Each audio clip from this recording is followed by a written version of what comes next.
Bihari.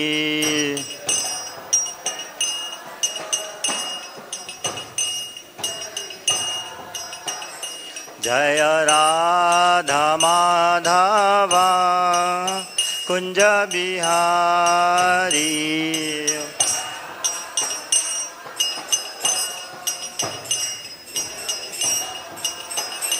Jai Gopi Jana Vallabha Girvaradhari.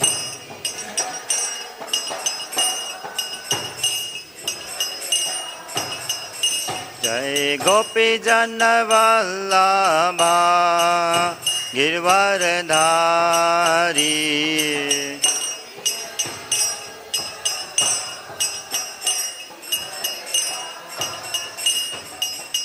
Yashodanandana Brajajana Ranjana.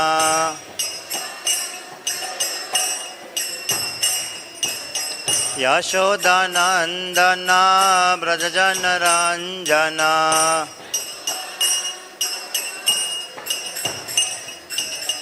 Yamunatira Vanchari.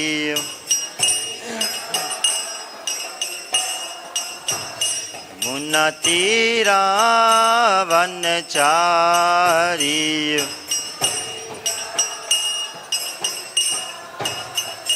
Jai Radha Madhava Kunja Bihari.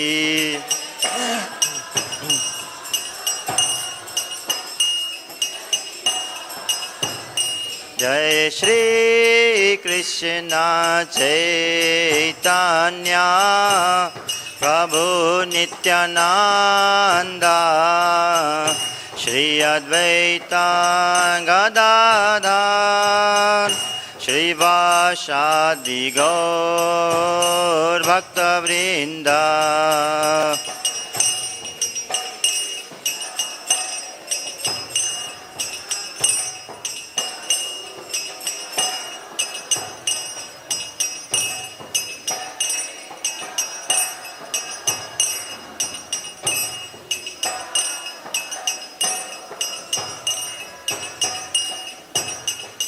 Hare Krishna, Krishna Krishna, Hare Hare, Hare Rama, Rama Rama, Hare Hare.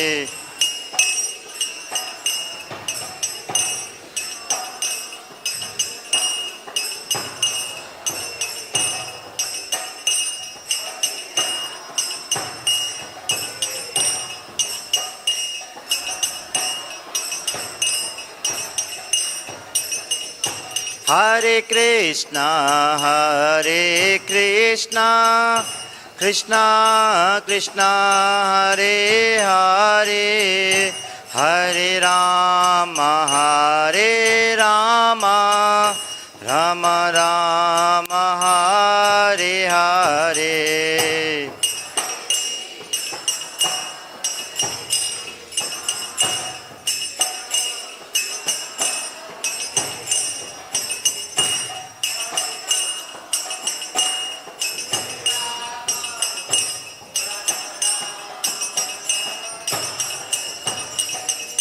Hare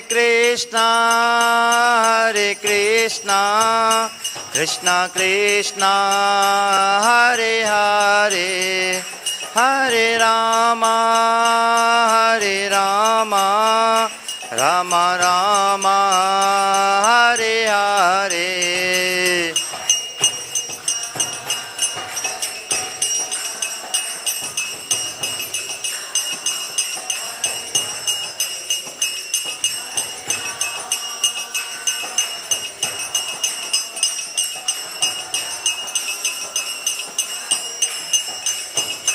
Hare Krishna, Krishna Krishna, Hare Hare, Hare Rama, Rama Rama, Hare Hare.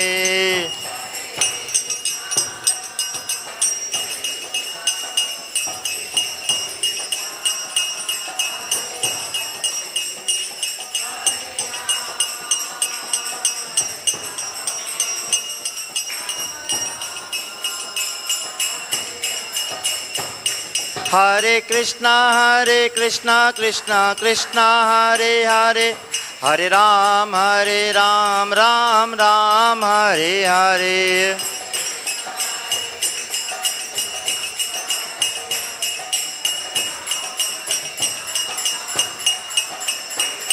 Hare Krishna Krishna Krishna Hare Hare, Hare Ram Ram Ram Hare Hare.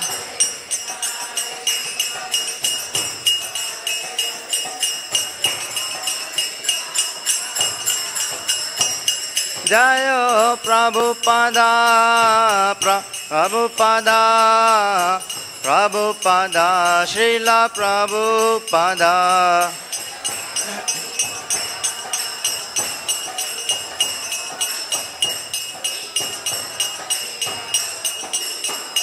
Jai Jai Prabhupada Prabhupada Prabhupada Jaya Jaya Prabhupada.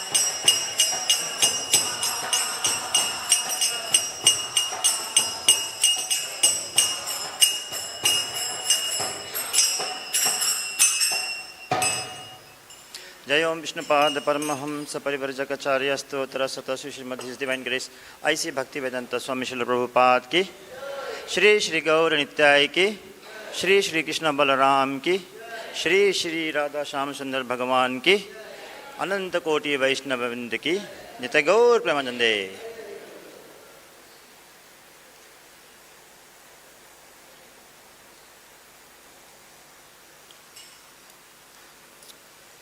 Om Namo Bhagavate Vasudevaya.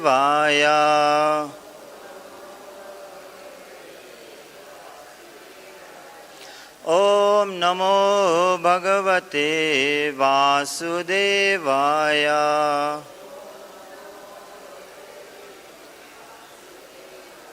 Om Namo Bhagavate Vasudevaya.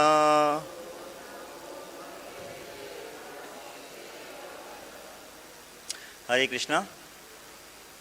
So today we are reading from Srimad Bhagavad Gita, chapter number 16, which is titled as the divine and demoniac natures.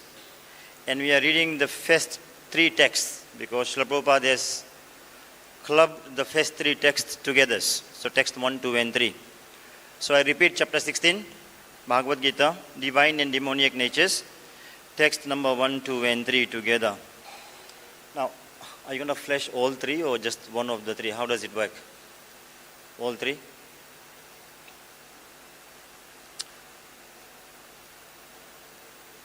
śrī-bhagavān, you can repeat after me please. śrī-bhagavān uvāca abhayaṁ sattva-saṁśuddhir jñāna-yoga-vyavasthitiḥ dānaṁ damascha yajñascha svādhyāyas tapa ārjavam ahiṁsā satyam akrodhas tyāgaḥ śāntir apaiśunam dayā bhūteṣv aloluptvaṁ mārdavaṁ hrīr acāpalam tejaḥ samadhriti saucham adroho nāti-mānitā bhavanti sampadam daivim abhijatasya bharata. śrī-bhagavān uvāca abhayaṁ sattva-saṁśuddhir jñāna-yoga-vyavasthitiḥ dānaṁ damascha yajñascha svādhyāyas tapa ārjavam ahiṁsā satyam akrodhas tyāgaḥ śāntir apaiśunam dayā bhūteṣv aloluptvaṁ mārdavaṁ hrīr acāpalam tejaḥ kṣamā dhṛtiḥ satyam adroho nāti-mānitā bhavanti sampadam daivim abhijatasya bharata. So, it is three translations in one, and it has got a long transliteration followed by a very, very long purport. So, in the interest of time, maybe, we get, if I can request one Mataji and one Prabhuji to recite it, and then I'll go on to the transliterations.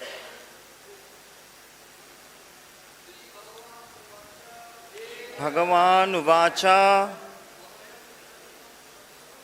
abhayaṁ sattva-saṁśuddhir jñāna-yoga-vyavasthitiḥ dānaṁ damascha yajñascha svādhyāyas tapa ārjavam ahiṁsā satyam akrodhas tyāgaḥ śāntir apaiśunam dayā bhūteṣv aloluptvaṁ mārdavaṁ hrīr acāpalam tejaḥ dhṛtiḥ adroho nāti-mānitā bhavanti sampadam daivim abhijatasya bharata.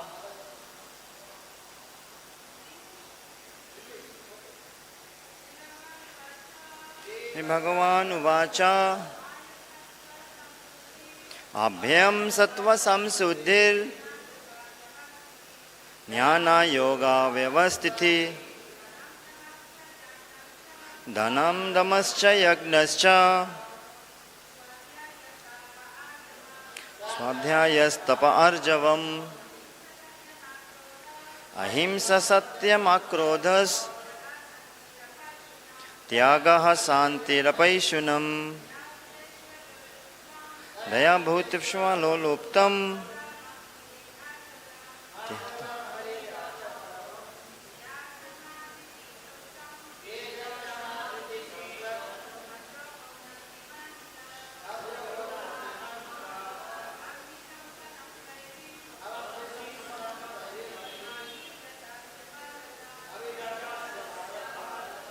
śrī-bhagavān uvāca, the Supreme Personality of Godhead said, abhayaṁ, fearlessness, sattva-saṁśuddhir, purification of one's existence, jnāna, in knowledge, yoga, of linking up, vyavasthitiḥ, the situation, dānaṁ, charity, damaḥ, controlling the mind, cha, end, yajñaḥ, performance of sacrifice, cha, end, svādhyāyas, study of Vedic literature, tapa, austerity, ārjavam, simplicity, ahiṁsā, non-violence, satyam, truthfulness, akrodhas, freedom from anger, tyāgaḥ, renunciation, śāntir, tranquility, apaiśunam, aversion to fault finding, dayā, mercy, bhūteṣv, towards all living entities, aloluptvaṁ, freedom from greed, mārdavaṁ, gentleness, hrīr, modesty, acāpalam, determination, tejaḥ, vigor, kṣamā, forgiveness, dhṛtiḥ, fortitude, satyam, cleanliness, adroha, freedom from envy, not, ati-mānitā, expectation of honor, bhavanti are, sampadam, the qualities, devim, the transcendental nature, abhijatasya, of one who is born, of, Bharata, O son of Bharata.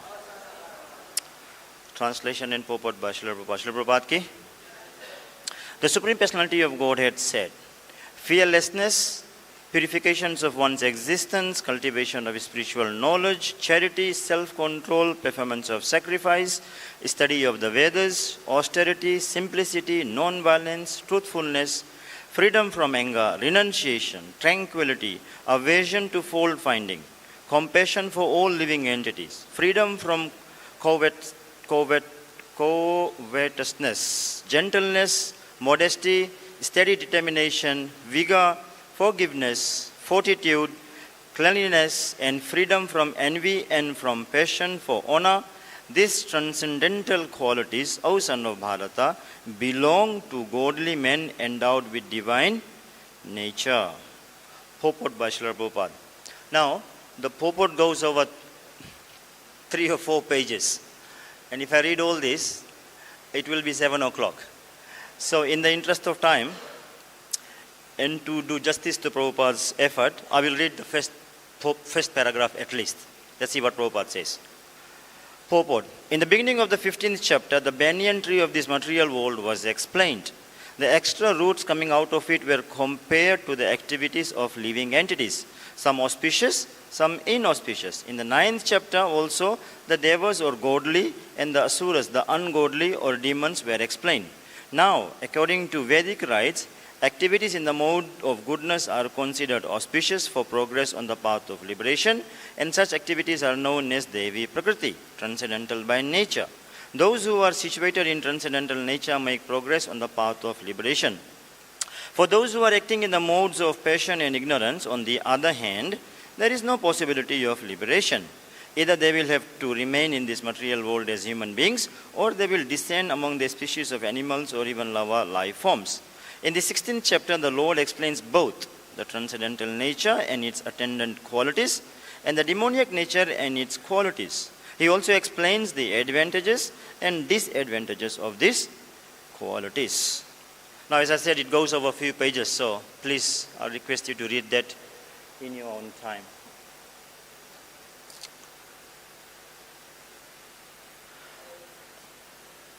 Om ajñānatimirandhasya jnānanjanāśhalakaya chakshurunmilitam yena tasmai shri guruve namah. Namā Vishnu Padaya Krishna Presthaya Bhutale Śrīmate Bhakti Vedanta Swami Niti Namine Namaste Saraswate Deve Gauravani Pracharine Nirvisesha Sunyavadi Paschatya Desa Tarine Jai Shri Krishna Chaitanya Prabhu Nityananda Shri Advaita Gadadhar Shrivāsadi Gaura Bhakta Vrinda Hare Krishna Krishna Krishna Hare Hare Hare Rama Rama Rama Hare Hare. Hare Krishna. By way of am I audible at the back? Yeah. So by way of super quick introduction, Haya? Is this better? Yeah. So by way of, no, this is echoing now. I think it was okay as it was. I shouldn't have touched it. I've jinxed it. So by way of introduction, my name is Madhavananda Das, and I offer my gratitude to the temple management to giving me the opportunity to speak today. I'm a traveling pilgrimage today. I'm traveling from Melbourne in Australia. I was here 3 months ago, and at that time, I had the golden opportunity to speak on śrī-bhagavān. And today, Srimati Radharani has blessed me to speak on Śrīmad Gita. So that's probably complete package for now, and just hope it grows from there. I'm traveling with my family and a group of 12 of us, so seek blessings from all of you for me to speak something that is beneficial to you. And also, if I can seek you to bless my touring group so that, they also advance in their bhakti. So with that, we are reading from śrī-bhagavān, chapter 16, text number 1, 2, 3. So here, let's just put these three texts into its context. And then, I'll make an endeavor to explain what the Lord is trying to say. So, Bhagavad Gita, as we know, is a book of question and answers. Chapter 1, text 1 itself starts with a question from Dhritarashtra asking Sanjay about what is happening at the battlefield of Kurukshetra. And that's probably about it, what Dhritarashtra has to say, one text. And then after that, we know that it's a nested conversation whereby Arjuna is asking a series of questions to Krishna. And as Krishna responds with the answers, Arjuna comes forth with more questions for Krishna. And it goes on. Now, interestingly, this section of Bhagavad Gita, chapter number 16, is pretty unique in the sense that this is the first time when Krishna speaks without being prompted by Arjuna at all. Normally, Arjuna prompts Krishna and he responds. But for the last three chapters, which is 14, 15, and 16, Arjuna doesn't ask any question at all. And Krishna just gives, well, we can't say it answers, but Krishna makes some points. Now, to be very technically correct, in chapter 14, Arjuna does ask a question, which Krishna answers in chapter 14 itself. But from thereafter, Arjuna is silent. Now, if you go back to chapter 1 of Bhagavad Gita, Krishna is silent and Arjuna is speaking the entire chapter. Here, for the first time now after 13 chapters, so 14, 15 and 16, Arjuna is silent and Krishna is just making points. So then the question becomes, why is Krishna unprompted by Arjuna gives so many points? Now I'll answer that question in a minute. But before I answer that, let me just go back one chapter so that we can picturize what is going on. In the previous chapter, 15, the Lord talks about a metaphor of an upside down tree, which is the banyan tree, as we already know, right? So that banyan tree, which is upside down, literally, or as in it's a reflection of the reality, Krishna uses that metaphor to make the point that this material world is upside down. And I think, we can all raise our hand to say that, yep, we have seen this, because everything here is very entangling. It's very entangled and very confusing and bewildering. So the banyan tree example was used by Krishna, to make the point that there is an, entanglement in the material world.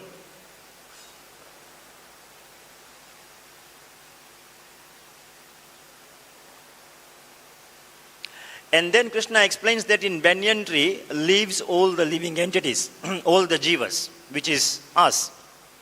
But then Krishna in this chapter now makes a further point that in that upside down tree, which is entangling the jivas, there are at least two grades of jivas.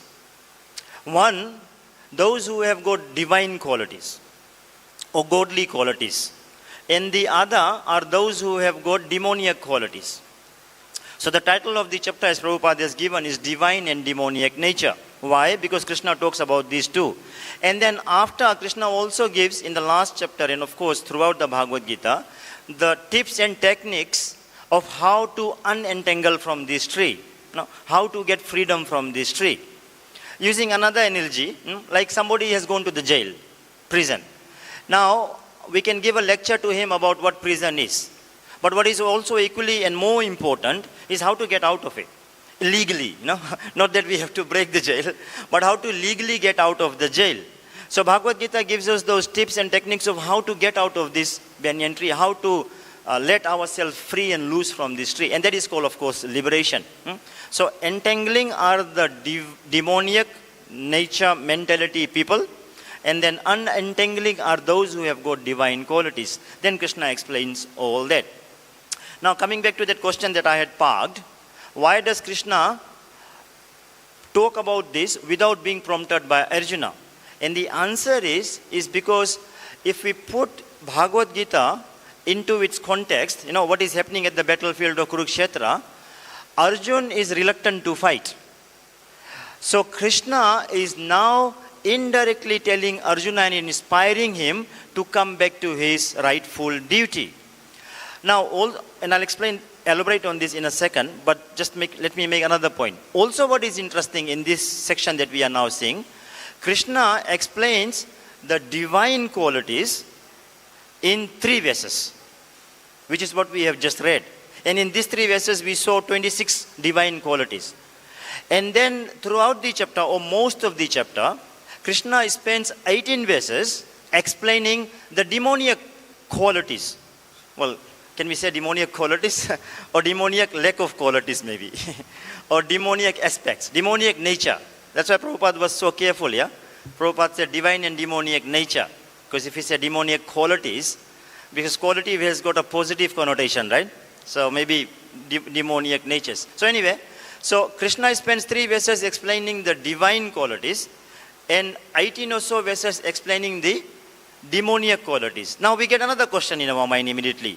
Bhagavad Gita should be elaborating more on what? Divine or demoniac quality? What do you think? What would we expect naturally? Both are important, fair enough. Yeah, both are important. But no, from a layman's point of view, without getting a deeper study of Bhagavad Gita, one would expect Krishna, the teacher at the school of battlefield of Kurukshetra, to be focusing more on the divine qualities. But then why does it focus so much on demoniac qualities? The reason is, again, as I'm saying, it is the school of Bhagavad Gita is set at the battlefield of Kurukshetra, where the student is reluctant to do his exam. So Krishna is telling Arjuna, mate, you have got these divine qualities. And on the other hand is Duryodhan, who has got these demoniac qualities. When you read the next few verses, when it comes to the demoniac qualities, you will see that there is a striking resemblance between what Krishna says is demoniac quality compared to what Duryodhan possesses as his qualities. There is a match. So Krishna is telling Arjuna that if you don't fight, then the demoniac qualities which I am now elucidating will increase. And the divine qualities which you have will go down, because gradually the rulers of the kingdom of the earth will be possessed with demoniac qualities. So Arjun, you have got 2 things on your side. One, you are a Kshatriya. Am I only hearing this kind of wavy sound, or you can also hear it? It's okay? Okay, I shouldn't complain. As long as you can hear me. See, otherwise if I speak for 1 hour and you can't understand, then what's the point, yeah? You can hear it nicely? Okay, so, but I'm certainly, I think because 2 speakers are pointing at me, and I'm lecturing here for the first time.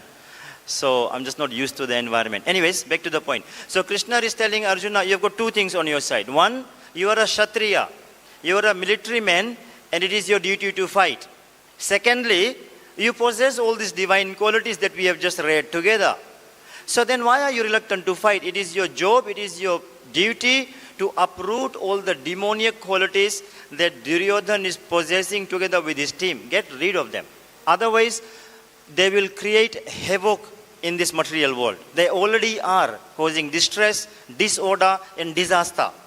And if you don't correct this, these things will increase. And there will be problem and chaos in the material world. So it is your duty to correct them. So, O Arjuna, rise and fight.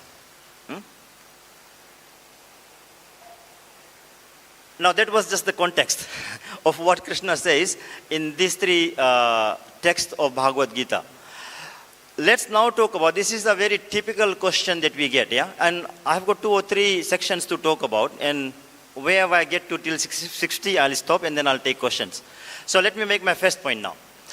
A typical question that we get asked is, God is great, and God is pure, and God is clean, and God is divine. So where did the demoniac qualities come from?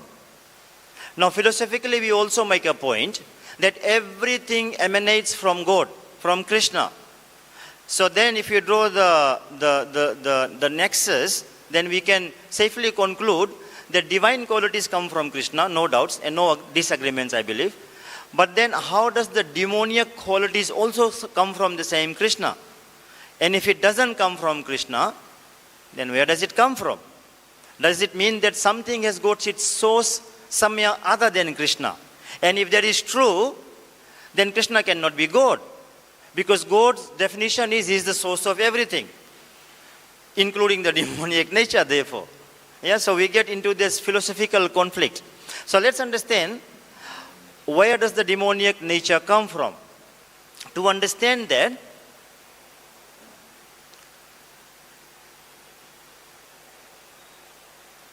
we have to understand three things.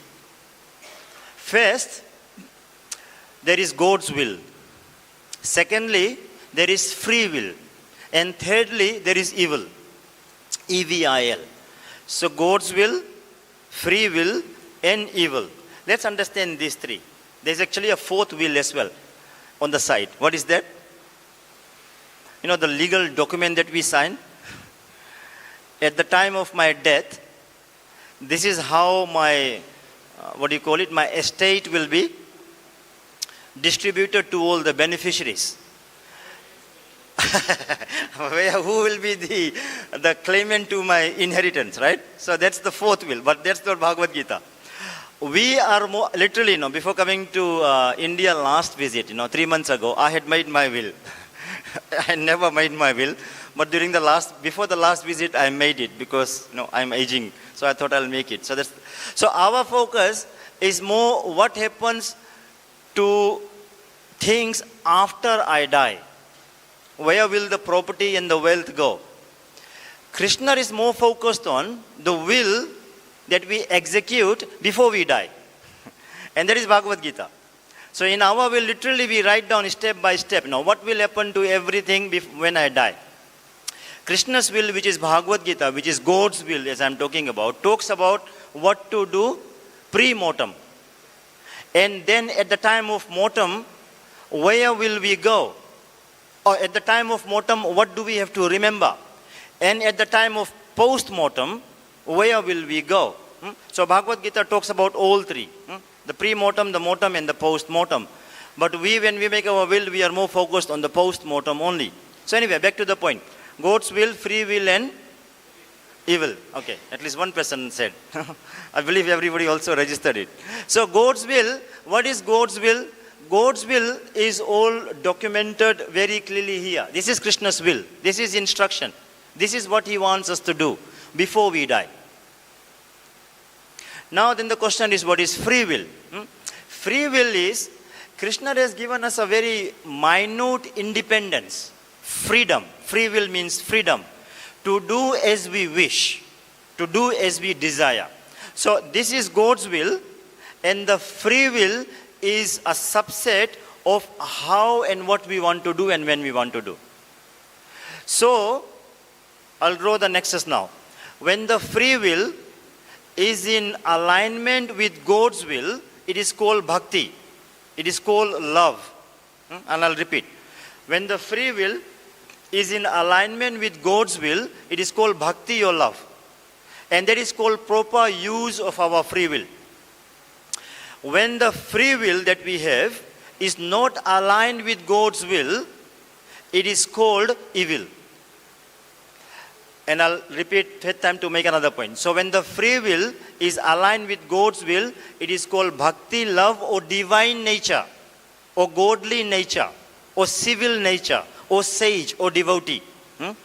When the God's will is not aligned with, when our free will is not aligned with God's will, it is called evil or demoniac nature, or ungodly, or criminal, or uncivilized, or non-devotees, whatever you want to call, or karmi. So the source of demoniac nature, we can say, is indirectly, let me rephrase. God has given His will and our free will. If we misuse the free will, it's a reflection or an illusion of our freedom. It means it's being unreal. In Australia, we say we are being unreal. It's a frequently used terminology. Unreal, mate. It's like it's not real. So yes, it is coming from Krishna, but it is unreal. I'll give you another example. Something that we can probably more connect to. Let's say literally I'm traveling with my son actually, so I'll use him as an example. I have my son here. Now, he has got his free will, right? And I give him 500 rupees. And so my will is that he uses that 500 rupees in a proper way. Now, he has got his free will of how to use the 500 rupees. He can use it nicely and buy prasadam, right? And he can misuse it and buy something that is not nice. Now, if he misuses it, whose fault is it? Mine or his? So when we misuse, excuse me. So when we misuse our free will, we should not blame Krishna that all the bad things are happening in the world because Krishna is not, what's the word? Omnipresent, omniscient, is our God sleeping? That's why he can't observe all the bad things are going on. The bad things are going on. It is the Vrindavan water versus Melbourne water. Now when we drink water from another state, then we get croaky throat. Let me clear this.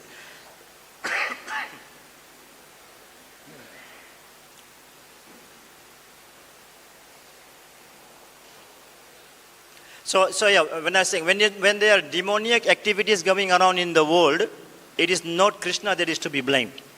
It is us to be blamed who are misusing our free will. Let me draw an example from Śrīmad Bhagavatam to make the similar point, which we are all familiar with, but I'll draw it anyway. Śrīmad Bhagavatam has got this beautiful example of Hiranyakashipu and Prahlad Maharaj, father and son. Generally speaking, when we are talking about demoniac nature, we will find people, yes, extremely notorious, true, but not so notorious that people will want to kill others. Murder is there, yes, accept it. People sometimes murder others, but it's not a very, very prevalent demoniac nature. Generally, there are other demoniac natures. Because we value life, we don't want to kill people. But even if we accept it and take the point that yes, there are people who want to kill others, you will not find many people who want to kill their own son. Yes, there may be few where these things have happened, but it is very, very minute in nature when somebody wants to kill their own son. But when we see Hiranyakashipu, he is hell-bent on keeping his own son, who is only a kid. He's only a 5-year-old boy. And Hiranyakashipu wants to kill him. Now these two personalities are on extreme ends. Hiranyakashipu, extremely demoniac. You read everything that Krishna talks about demoniac nature in chapter 16, you can tick for Hiranyakashipu. You read all the things Krishna has said about divine nature, you can tick it for Prahlad Maharaj. So extreme ends.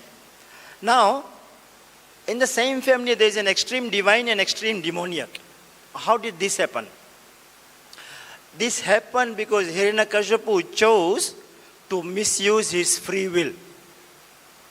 Now in our life, we have to be careful. With that free will that Krishna has given us, if we misuse it slightly, then what happens? By tendency, it can accumulate and it can grow.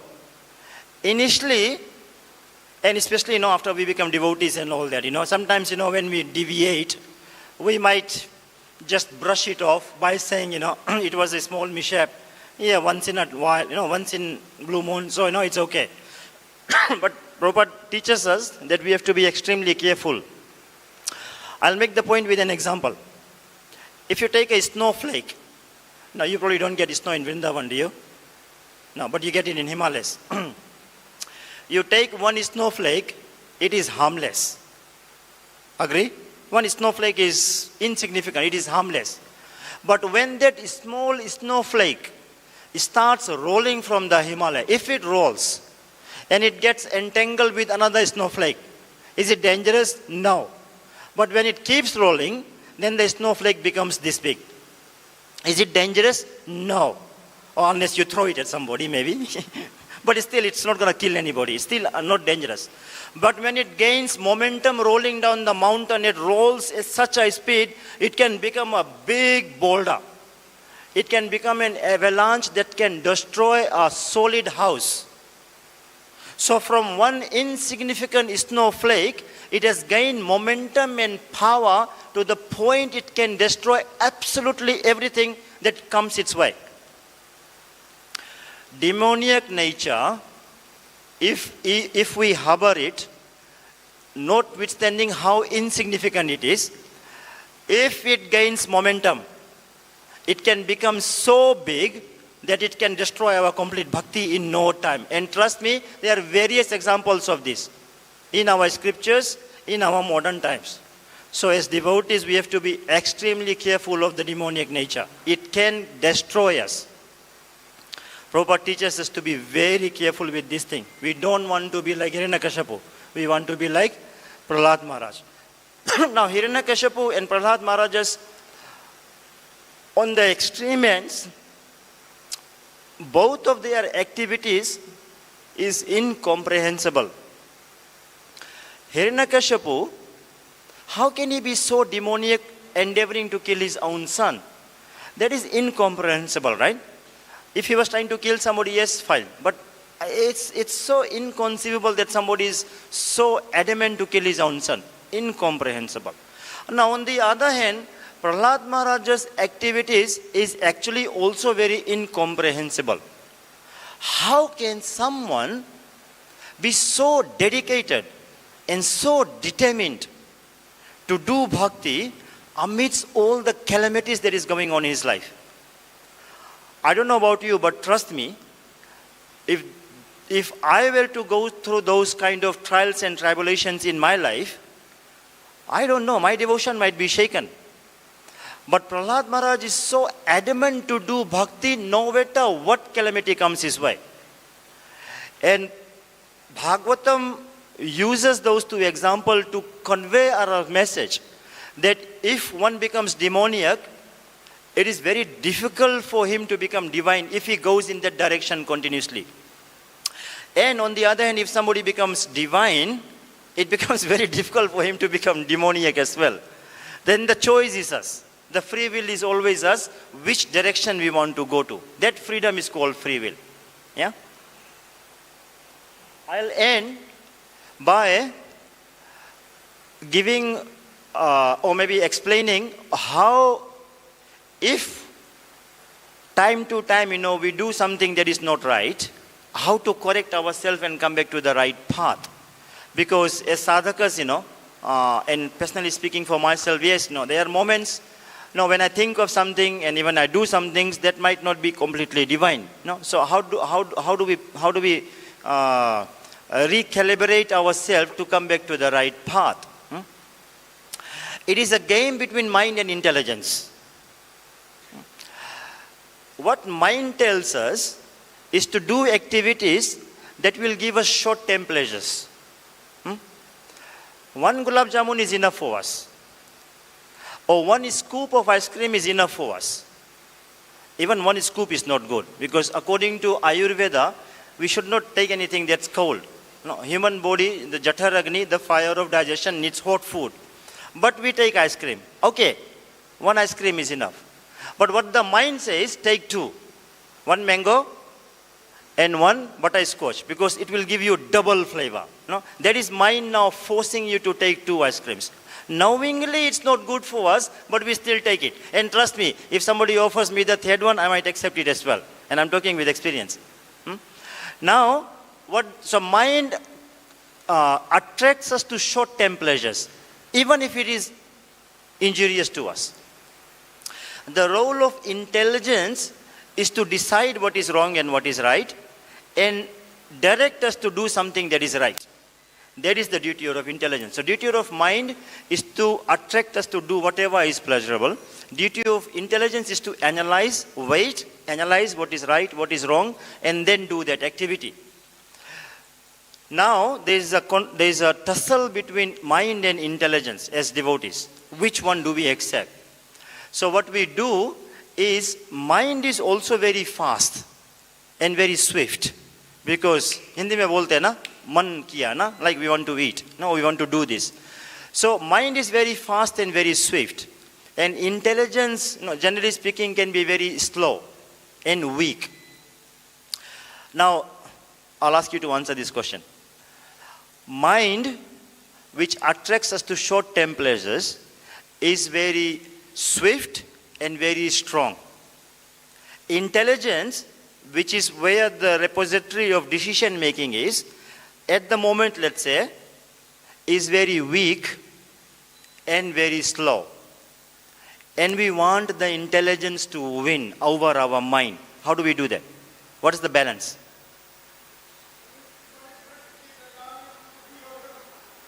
Yes. What else? Just no philosophy for now. Just on this particular point here, we have got an equation of mind is weak and slow. Intelligence is, mind is strong and fast. Intelligence is weak and slow. We want intelligence to be the other way around. What do we do? Simple. In the interest of time, make our mind fast and strong. Because when we do this now, when our mind is fast and strong, it will outrace, when our intelligence is fast and strong, it will outpace the mind, which will therefore become weak and slow. And then the intelligence will say, one scoop of ice cream is enough for you. Don't take the second one. So that is the tussle. Now coming to Prabhu's point at the back, how do we make the mind, how do we make the intelligence strong and fast? It is through scriptural study, study the scriptures, because this enhances our intelligence, through devotee association, through chanting, all the things that Prabhupada has given us. If we follow those steps, then gradually we realize that our intelligence is becoming stronger and stronger, and our tendency to indulge in devilish delight slowly reduces, to the point that at some point in time, it actually can become quite obnoxious, that we don't even want to go anywhere near it. Something that was very delightful can quickly become very devilish with the practice of bhakti yoga. Now, last point I'll make, and then I'll take questions. We spoke about upside down tree, and how Krishna explains in the 15th chapter and follows up in the 16th chapter that the living entity gets entangled in that banyan tree. Now, we also find our scriptures another type of entanglement, which is more beneficial, which is bhakti. So rather than entangling our mind and our desires in the demoniac way, if we entangle our mind in a divine way at the lotus feet of Sri Radha Shyam-Sundar, then we get that pleasure, that, this is nice. Oh, this is so satisfying. And when something is, of course, satisfying, then we want to do it more and more. Agree? So in the Mukundamala Stotra, we find this beautiful verse. And I will stop with this verse, because if I leave you with this verse, then, and I'm pretty sure most of you know this, but if I leave the talk on this verse, then it's something that can hopefully stay in our mind, at least for the rest of the day, if not for the rest of the mind. And there King Kulakshetra says that, Krishna todiya padapankaja panjarantham adaiva me vishatu manasa ahiṁsā prana pranayana samae kafavata pithai Kantavarodana vidaho ismaranam kutaste. So Krishna tvadiya pada pankaja panjarantam. Krishna tvadiya pada pankaja. Your pada, your lotus feet, pankaj. It's like lotus feet. Your lotus feet is. And then advaiva me vishatu manasa rajahamsa. Manasa. I want my mind to be entangled in your lotus feet. Just as the swan entangles itself in the stem of the lotus flower, because the swan wants to entangle itself in the lotus flower. Just as the swan entangles itself in the lotus flower, I want my mind to be entangled in your lotus feet. Why? Because prana prayana samaye kafavata pittai. Prana prayana. At the time of death, when I'm choking with bile and mucus, and I'm about to die, if that time I'm not able to remember you, then I'm in trouble. Kantha varodana vidaho smaranam kutaste. If I'm not able to smaranam, if I'm not able to remember you at the time of death, then I'm in trouble. So, oh my sweet Lord, please give me your mercy so that while I'm now alive, I would like my mind to be entangled in your lotus feet, so that at the time of death, I wish and hope and desire that my mind continues to be entangled in your lotus feet.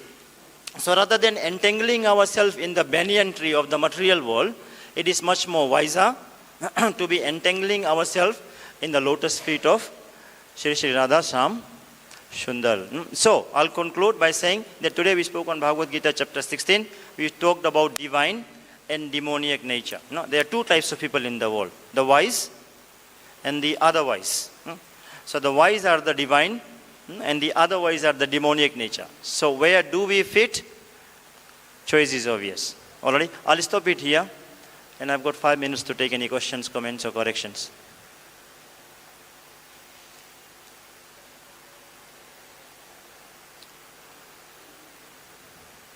Do we have a mic, Prabhuj? Yeah? Do we have a mic? Oh, we have to stop now?